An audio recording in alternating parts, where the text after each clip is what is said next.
Alright, so here you got your K24C7. These came pretty much on coupes, sedans, 2013 through 2015, like I said.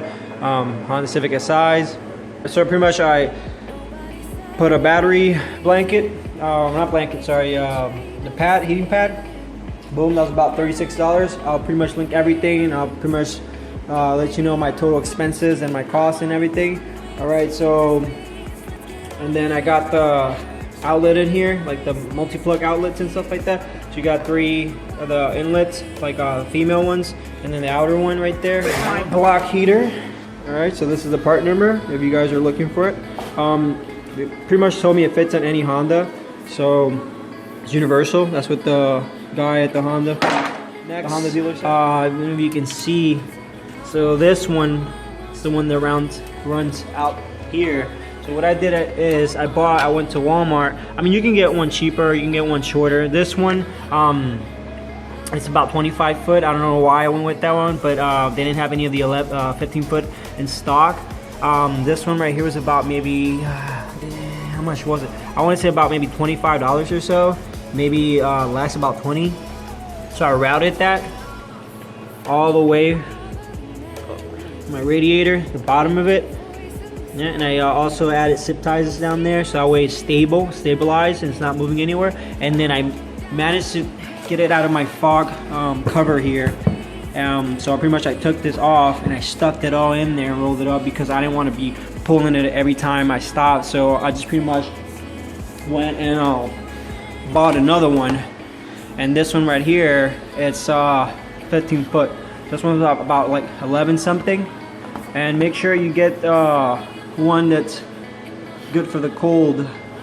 So you don't want to get just a normal extension cord. So make sure you get one for outdoors, and it's pretty much like cold proof, whatever.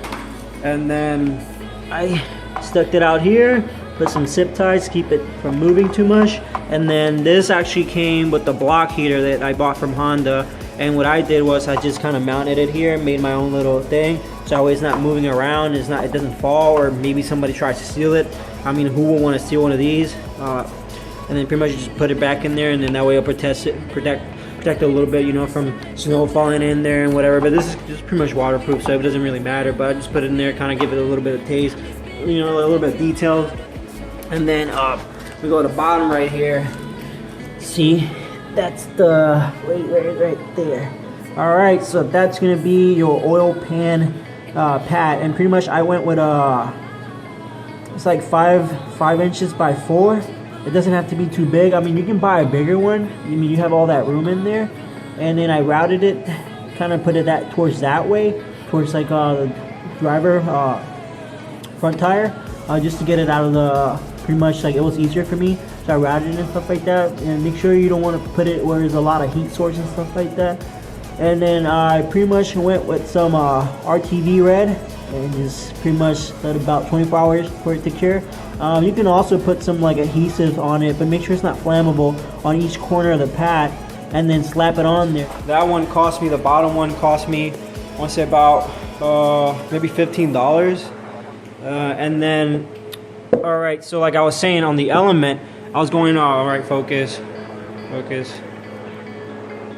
right, there you go. All right, so on the Element, it was totally different. On the Element, they actually have the oil filter at the top, the back right here at the top. It's like down over there or something. On these ones are actually, so it's actually close to the oil pan heater. So that threw me off from the beginning, and it took me a while to actually find the block heater, but it's behind all that. It's gonna be pretty much like down there, and it's gonna be right on top. You'll see below the coolant, the drain coolant plug, and then it'll be right on top. As you can see, the engine bay for these car are really small, so I wind up putting everything close to the battery and away from heat source, so that way the cables won't shoot up. I mean, the block heater actually came with this heat protective cover thing, so that was pretty good. And that's all pretty much running through here. Right, but I managed to put everything here. All right, so when you remove the battery, All right, so this is like 10 millimeters, all 10 millimeters pretty much. And then just pull it off. That should be one of the first things you do when you're actually starting to do all this. Pretty much that's it. Winterizing it, to be honest.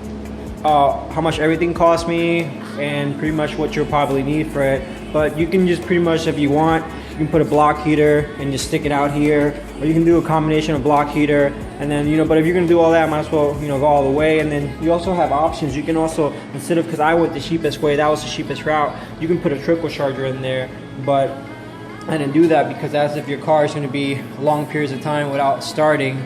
But that's not something that's gonna be happening to me too much. But pretty much, yeah, it's just pretty much easy. I'll put pictures and stuff like that to help you guys out, and maybe you might be successful at finding a better way to setting it up. You know, obviously if you're gonna do it yourself, you're gonna need some red adhesive RTB. You're probably gonna need some stands to lift the car up, right? Obviously we're protective, you know, PP. So that's about it, the video, you know.